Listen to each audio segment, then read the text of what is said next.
The Chelsea Garden catwalk has welcomed many new designers over the years. Back in the 90s, it was Roger Platts. His show gardens won him acclaim, gold medals and 2 Best in Show awards. Now, he's one of Chelsea's most experienced exhibitors. This year, he's back with a garden called Windows Through Time. Its aim is to reflect how British gardening has evolved over the last century. Well, a few weeks ago, we went to meet him at Nymans in Sussex, a garden that's inspired his design for 2013.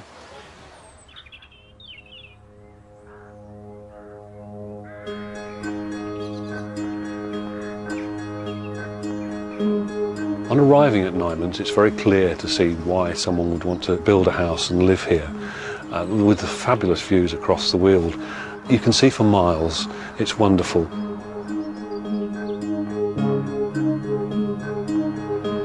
You can understand also why they've created a garden here, because it's a lovely acid soil on which rhododendrons, camellias, magnolias and stuartias, to name just a few really, thrive and make it so special.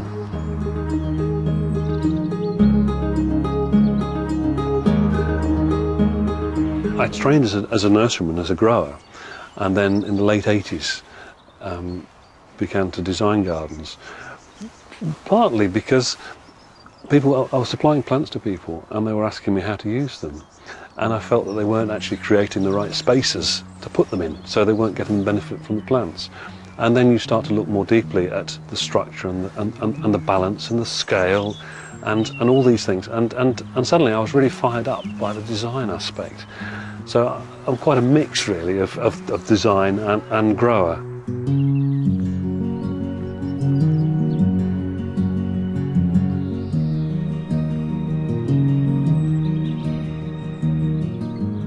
Recently, when I visited Nymans, I suddenly realised that it obviously had quite an influence on my design for the O&G garden at Chelsea this year.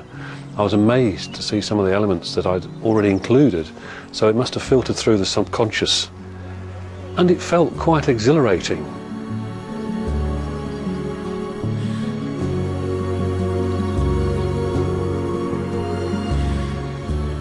I get very excited about seeing some of these historical elements. I love that sense of time. The patina of age is wonderful. The stone paving, the lovely old York stone paving, is just the same as we're going to be using at Chelsea to represent the older part of the garden, the historical aspect.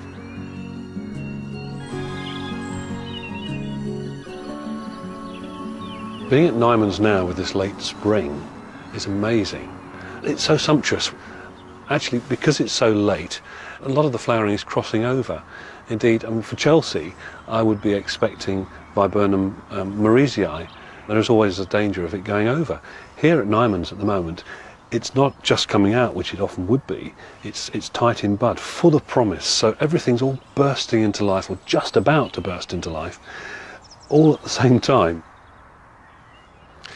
Rhododendrons represent the early days of Chelsea to me, because they were hugely popular during the late Victorian and early Edwardian times, when the plant collectors and plant hunters brought them in, these wonderful Himalayan varieties, such as this one, Maccabeanum, with the lovely indumentum under the leaf.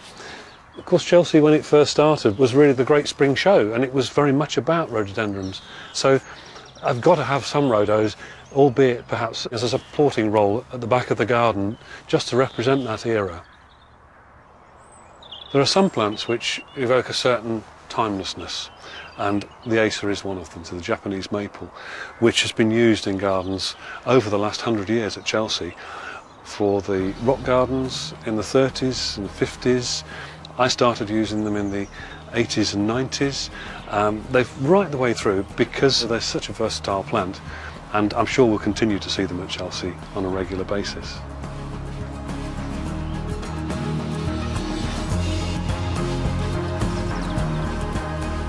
The exciting thing about putting on a garden at Chelsea is, having lived the design and all the elements for months and months and months, you can at last put it all together. Yes, you've got the time pressure, but that gives that sort of friction of excitement, I suppose. Yeah, it's pretty tough trying to work in such a small space, but each little piece that you painstakingly create and you stand back it just gives you a fabulous feeling.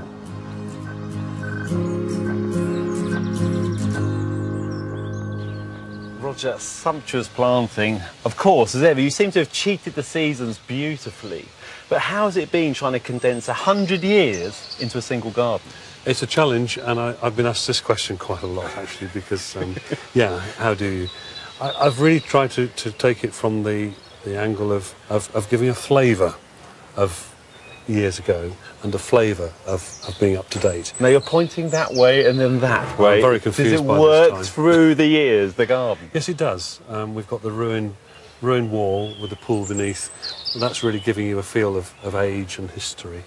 And the gate, which is from around that period. So I picked that up. It was circa 1910. Yeah, lovely. And then the Orcuba and the rhododendrons, which were of course very popular in Edwardian Victorian times, and also very much about what the Chelsea Flower Show was about when it first started on this site. And the more contemporary planting, because to me this feels like a very traditional garden. You know, the visitors to the show are going to adore it. The planting is just spot on. But the contemporary elements, where are they? Are they in the plant varieties that you've chosen? The plants, yes. First of all, obviously, we start with the sort of design and the materials, and I've used the paving. For example, the sandstone paving, sawn paving rather than more rustic, yeah, to give that sort of contemporary feel. Sure. And we've run that right the way through. So we're mixing the old part of it, the traditional bit, with the contemporary, and I think it's blending it, which is the I hope is the trick. Yeah. But then finishing it off with the sculpture, which is, in recent years we've seen a lot of corten steel sculptures and structures, so it's popular of now. Yeah. And then of course bringing the planting into that, and there I've used grasses, which have certainly been popular again in recent years, but together with those wildflower planting, meadows, all this sort of side. And so you've had to distill it all down and bring it into this garden. Yes. Well, you've done a fabulous job. I love it. I think the judges will too. Well done. I hope so. Thank you very much.